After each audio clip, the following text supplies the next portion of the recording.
Welcome to Morning Devotion with Ken Gurley. Devotions designed to inspire you on your daily walk with God. Here's your host, Ken Gurley. Welcome, Morning Devotion family. Good morning to each of you. I hope you're having a blessed day already.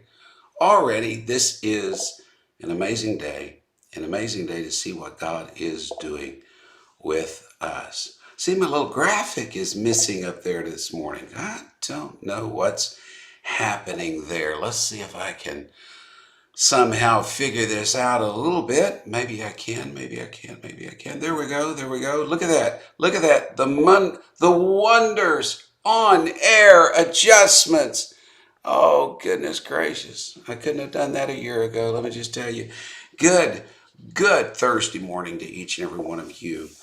This is March the 18th, and we're pausing. Pause for applause.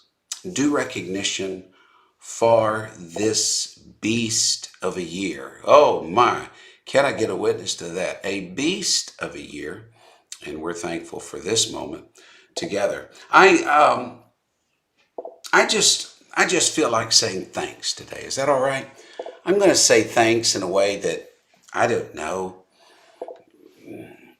Maybe I was trained to do this. Maybe I learned this. Maybe growing up I learned this. I don't know.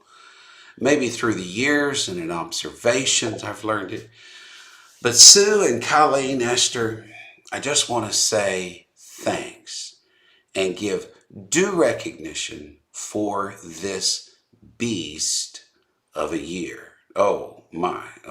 You know, a year ago, the Empire State Building was illuminated with red and white lights, honoring those in the healthcare profession who were on the front lines then and now in the fight against this new virus that people didn't really know much about, needed some help, not knowing what we faced, not understanding the nature of the threat, but doctors and nurses, medical professionals, medical staff, those EMTs, those chaplains, those paramedics, they just dove into the fray.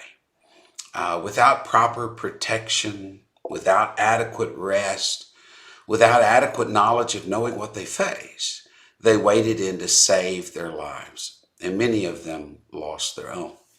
The Empire State Building was illuminated with red and white lights to honor them. But a phenomenon began in New York City at 7 each evening at shift change at the hospitals. New Yorkers, wherever they were, they would open up their windows, gather outside the hospitals, and applaud the dedicated workers during shift change. It took a couple of minutes for those leaving and those coming in. Vehicles would chime in, honking their horns, and people would yell and shout, and their theme was, "We clap because we care." Who can doubt that such individuals deserve honors? Who can doubt that the frontline people in such cases are worthy of praise? They are. Everyone in the supply chain, everyone who serves in difficult times, those who illuminate the streets and homes during blackouts and after storms, and those who stock grocery store shelves. Come on, let's give it up for them. Let's pause for applause. Those who step in the gap, those who lend helping hands, they're all so worthy of honor. I just believe that. I believe they're worthy of honor. And so we stand here in morning devotion, and just Ben and Tricia and Lawanda, and we're just saying thanks.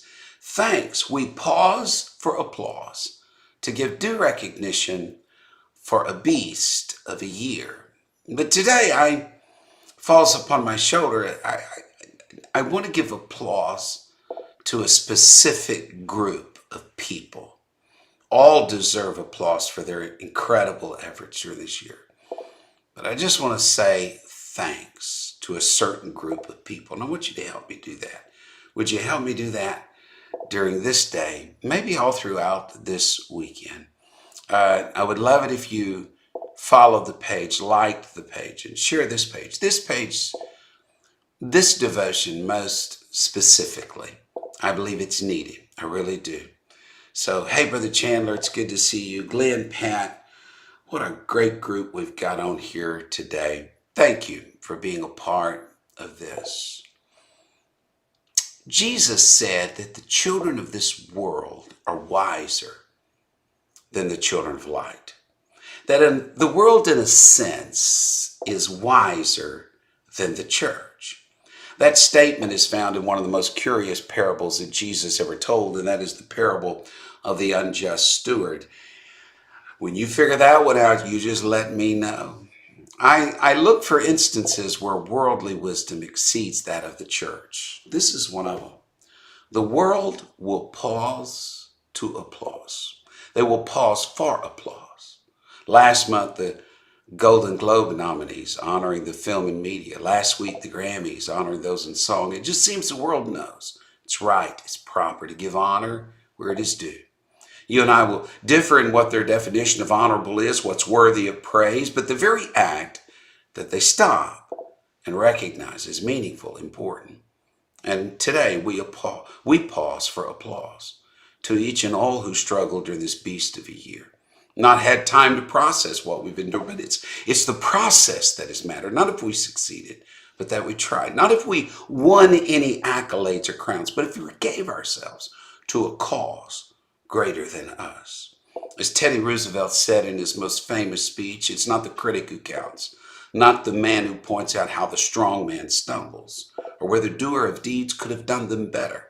The credit belongs to the man who's actually in the arena, whose face is marred by dust and sweat and blood, who strives valiantly, who errs, who comes up short again and again, because there's no effort without error and shortcoming, but who does actually strive to do the deeds, who knows great enthusiasm, the great devotions, who spends himself in a worthy cause, who at best knows in the end of the triumph of high achievement, who at worst, if he fails, at least he fails while daring greatly, so that this place shall never be with those cold and timid souls who never know victory nor defeat. Yeah, this week marks the 1-year anniversary of pandemic shutdowns. The 1-year mark of this, the time we recognize 12 months of pandemic and the panic that's come and gone. The effects are still here. We struggle very much. The difficulties, the trials, people are struggling this very morning. The passage and the ravages of time, 1 year.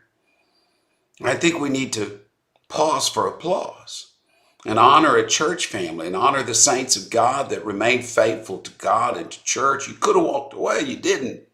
You stayed true. In difficult time, a pause for applause. I want to honor those that volunteer in the local church. You served in novel and understated ways during the year. You found ways to connect with people, to minister and to serve people. We honor you. Honor you. We honor you. We honor parents and grandparents and people that work so very hard. We honor you. But if you'd allow me today, I want to pay honor. I want to pay honor to a specific group of people. A pause for applause. Due recognition for this beast of a year. I need to honor those who serve full time in churches. You've never had a more difficult year. And we lost so many of you this year. So many. You kept on performing weddings. You kept on performing funerals and showing up at funerals and at deathbeds. You kept on showing at the hospitals until you were shut out. You struggled to connect with people. You found ways to minister to your flock. Many of you saw your own livelihoods, finances go up in smoke. You lost your health. You bear the marks today of doing battle with the beast of the year. Paul said he fought with beast of Ephesus, human and spiritual opposition of that pivotal city. Well, you've done battle with the beast of a year. Parents of school-aged children have done battle. Grandparents separated from loved ones. Families isolated apart. Everyone has been doing this battle. We clap because we care. That was the theme in New York for the medical profession. We pause for applause. I've been in the ministry over 40 years, and I pastored where I am for 33. And during my time of pastoring, I I thank God for the people that I pastor and the appreciation that I feel. But during my years of pastoring, a holiday of sorts began. I believe it was, I don't know, a few years after I started pastoring that we started getting curriculum, we started getting materials and promotionals that we needed to promote the second Sunday of October, that they had deemed that clergy appreciation day. Well, in our movement, people don't even know what a clergy is, but that's what they called it. And eventually, I think 5, 10 years later, it began to be called pastors appreciation. And I don't know. It's one of those things. I think it's great. I think it's heartwarming. It's just a holiday that it's sort of hit and miss. It just never really took hold. I mean, we're more apt to know when St. Patrick's Day is than Clergy Appreciation Day. And most churches don't use that. And most churches honor ministry at other time, holidays, anniversaries, and the like. I'm not talking about that kind of honoring. I'm talking about stopping the course of a beast of a year and just saying thanks to the men and women in ministry who have done an amazing job. I talk about the ministry. I speak for the ministry. I don't know of anyone who enters the ministry as a career to get fame and wealth and accolades. They didn't. They got into the ministry to serve the Lord by serving others, and no other profession requires so much of a person, their spouse, their family, unless it's a mom and pop grocery store or something. The ministry is unique in that the whole family is on the line, working all year. Most are not recognized or rewarded. The hazards of growing up in a preacher's home are legendary. If kids turn out normal, it's a grace of God or great parenting or both or a combination. Probably a lot of people in the local church help. I want to pause for applause today for the shepherds. We've been looking at the fivefold ministry this week, apostle, prophet, evangelist. But today's the pastor. The word means shepherd. The shepherding business has never been more difficult than what it is right now. You've heard the statistics. Get ready. Put your Winnie, Dana, Donette, just put on your steel-toed shoes. Here comes the most dismal statistics you're ever going to hear on morning devotion. You ready? I mean, this is normally where never is heard a discouraging word. But here we go. Here's the statistics. George Barna says that 50 to 75 churches close their doors in the United States each week. More than 80% of the churches in the United States have plateaued or declining. 1,500 pastors leave the ministry each month.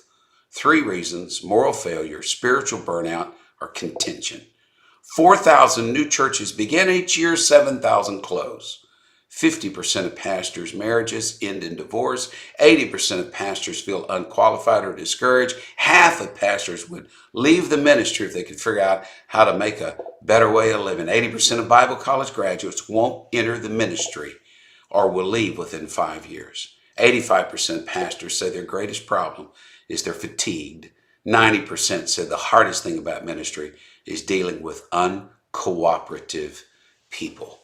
Oh, that hurts, folks. I hope. That just hurts. Now, that is by and large in North America, and that's a dismal bunch of statistics, and I hope it's better in the apostolic realm. But can I just say, one discouraged shepherd is way too many. Way too many. Because it reveals an issue. It reveals a problem. And all these statistics I gave you were pre-pandemic. And I can't imagine they're any better now. There's some high points, low points. We've endured this last year, and we're thankful for that. But most of all, this has been a beast of a year. It's not been a good year for shepherds. Conducted so much funeral, seen so much pain, witnessed the emotional and spiritual devastation that's come. You see, Satan has devised a strategy to stop revival. It's an abominable strategy. Zechariah 13:7. Strike the shepherd and the sheep will be scattered. Shepherds are pivotal in God's kingdom. They're pivotal. Jesus likened himself to the chief shepherd. We are his under shepherds. The shepherding ministry is how we care for one another. Whether it's one family, 10 families, 100 families, 1,000 families. It's how we watch over, feed, nurture, soothe, calm the flock of God. I'm more convinced than ever that the shepherding ministry of the church is much greater, more comprehensive than standing behind the pulpit.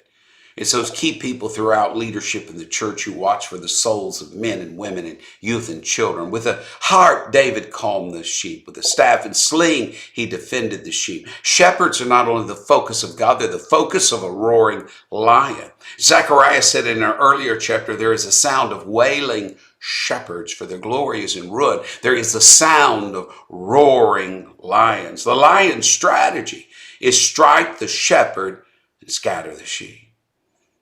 When I first left industry for the ministry, I thought, wow, this is the life. I can leave that 100-hour-a-week job behind. No politics to worry about, no backstabbing. I'll just focus on the eternal, not the temporal. I was a very naive young man. There are churches that are sick and unhealthy, some border on being toxic. There are some unhealthy people being used by the enemy. Generations of hurt are in many churches, poison in their words. A shepherd's going to try to keep the sheep safe. A shepherd will pour oil into the wounds. A shepherd will lead them beside the still water. But if the shepherd is in pain, he's unable to stand watch. And if the shepherd is hurting, the wolf can attack the little ones. We're in difficult times, folks. Sheep are confused. We don't like the analogy of being sheep. It's not very flattering. I read the story of a boy. He talked about his life being around sheep growing up. He said sheep are easily frightened, timid. He and his brother took 2 buckets, went around behind the barn, clanged the buckets together, and sheep dropped dead with a heart attack. Sheep are easily timid. It's not a very noble comparison. Easily misled. If one runs to their own hurt, the other will. If they fall over on their back and they can't get up, if they're covered with heavy wool, it takes a shepherd to get them up. But if the shepherd is struck, if the pastor's wounded, who's going to help the sheep to their feet? Today's shepherds, in this beast of a year, you got a lot of battered shepherds out there, a lot of bleeding shepherds. Shepherd and sheep have suffered in this past year. We all have. We have suffered in this past year.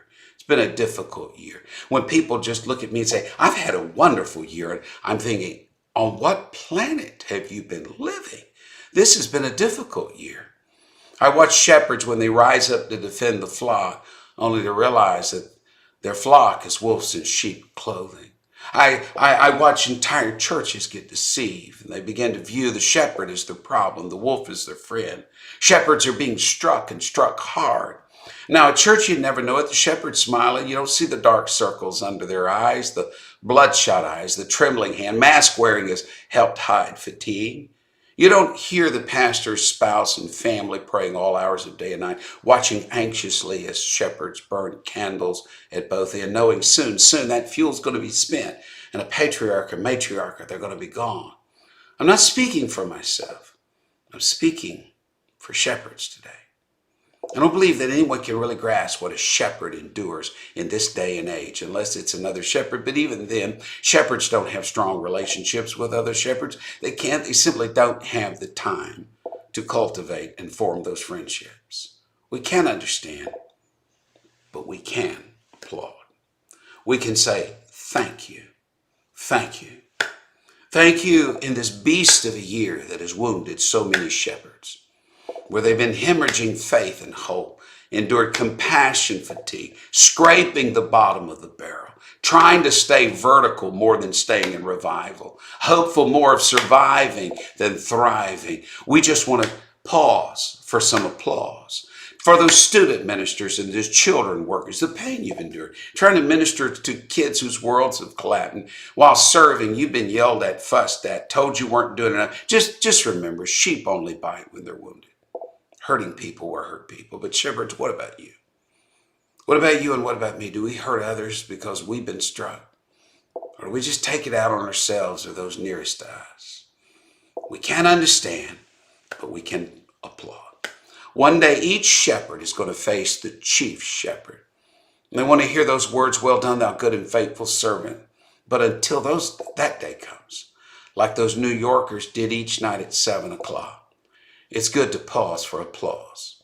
Whether the shepherds hear you or not, whether they recognize it or not. For now, shepherds are wondering, what am I doing? Why am I sacrificing the way I am? Maybe I should just sit on a pew. Maybe I should hang it up. You say, Pastor, they're not thinking like that. If I could tell you 1/10 of the conversations I've had and heard, people watching what they've sacrificed for go up in smoke. Shepherds, can I speak to you? You pour your heart into people. You burn the midnight oil. You marry their children. You bury their dead. Yet you know, I know, it's a lonely road you walk. And in this pandemic, some of you have suffered inordinately. You've tried to have church for those who felt safe enough to have it, and others faulted you for it. You've tried to have meetings where people could be ministered to, and still others have faulted you for it. God help you if you got sick during this time, because there's always some poor soul who will say, if they only had enough faith. Satan smites the shepherd, and the sheep are scattered. What can be done? To the pastor, I want to just tell you, you got to decide, were you called where you're at? And if you were, find the grace and grit of the Holy Ghost to say, I'm staying here. And learn to encourage yourself in the Lord. David at Ziklag, when the mighty men talked of stoning him, they were hurting. Their wives, children were gone. Possessions gone. Everything else left in ashes. You got to learn to throw off a garment of heaviness and slip on the ephod and encourage yourself in the Lord. One of my mentors in ministry always said that when you're going through a trial, it's time to preach the greatest messages you've ever preached. Time to present the gospel as you've never done it before. Get prayed through and go out and love people. They're going to hurt you, but love them anyway, because it's Satan's strategy to strike you and to scatter the sheep. You need to preach through your storm, preach through your problem, preach through your pain. If you can't dance in ashes, you'll never shout on streets of gold. A crown awaits you. 5 crowns spoken of in the New Testament: crown of life, crown of rejoicing, the crown of righteousness, the incorruptible or the victor's crown. But that 5th crown, Peter says, is given by the chief shepherd, and it's reserved for the shepherds who faithfully down here do their duty and fulfill their calling.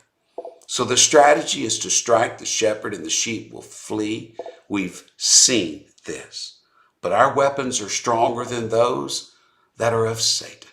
Oh, yes, they are. They are mighty through God to the pulling down of strongholds. You may have remembered that old story of a missionary couple who had served for 40 years in a distant land. They were on the same ship coming into New York Harbor as a very famous person who had been on a world tour in a safari. And there was a crowd waiting at the dock for this famous person. They cheered and cheered and cheered when this person left the ship. As the missions couple exited the ship, the crowd had already closed around the celebrity and disappeared. And they were standing on the dock with no one to greet them and no one to welcome them home.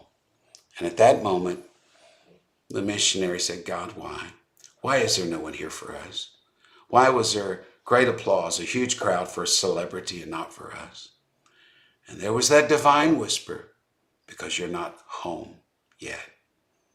We're not home yet. But in this season, can we pause for applause? Why not today? Why not today? Pause for applause. Share this with others as many as you can, as meaningful ways as you can. Post it on your site. And why not this weekend? Why can't we flood the churches across our nation and world? And let's show up if it's permissible for us to do. And let's applaud.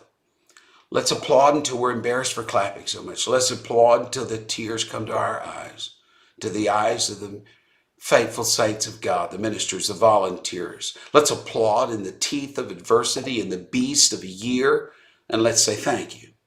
Thank you to the chief shepherd who watched over us, to every under shepherd who labored so diligently. Applaud them, their spouses, their family. Cheer them, not just once, each and every day.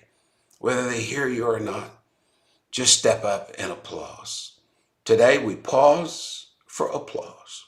and give due recognition for those who have endured a beast of a year. I just can think of so many people worthy of applause right now. I think of people that are working in our cities, municipalities, and counties and governments. And I think of people that are just laboring so faithfully. And those of you that show up and just do amazing. I think it's good. I think it's a reflection of our character that we show honor where it is due, that we pause for applause. Thank you, Morning Devotion Group. Thank you. I know it was heavy and those dismal statistics got you this morning, but thank you. Would you share this one with another? Encourage one another. There may be somebody right now flat on their back that just a little bit of applause, a well done, a word of encouragement may pick them up, put them back on their feet again, and they start chugging along. We want to hear him say, well done. Oh, yes, we do. And that's what we're living for, and that's what we're working for. But it's always right to stop a moment and say thank you. Thank you for what you've done. Thank you for what you mean. And Morning Devotion Group, can I just tell you, thank you. Thank you. You've made this year a little more bearable for many, many people. Thank you. Thank you for your faithfulness. Thank you for being a part of this, encouraging one another. You've made friends and met people that you didn't know, and you're encouraging one another, and God's doing something special here. Thank you for being a part of this. God bless you. I look forward to seeing you again tomorrow. Thank you for listening to Morning Devotion with Ken Gurley. Join us next time for another inspiring devotion. To support this ministry, please visit firstchurch.com/give.